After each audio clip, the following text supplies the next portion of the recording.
Cuando recién te llega el paquete que se estaba esperando durante mucho tiempo, vamos a abrir este paquete fenomenal. You're so rock and roll, roll. 흥얼대는 그녀와 탄성이 절로 나와. Need you well around, round. ¡Yay! ¡Yay! ¡Lindo! ¡Monkey Mommy! ¡Pupi! 가려던 곳을 잊은 채로 걸음은 널 따라가.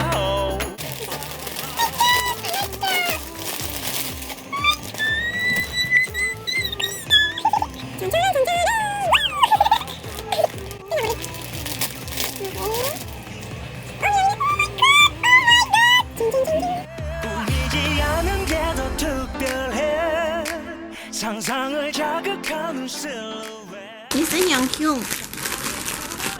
Con Jonghyun con el traje de aleluya. Hermoso.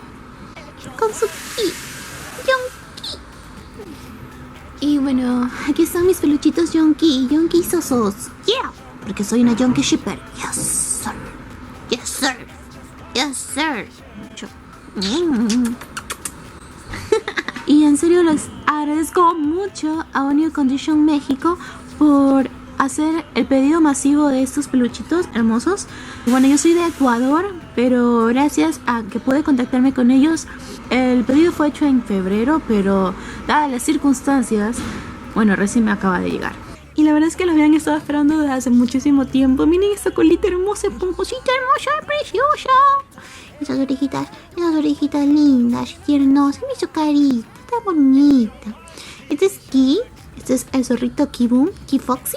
Y este es Pupito, Pupi, Jonghyun. También tiene su colita, pero es más chiquita. No es ni se ve.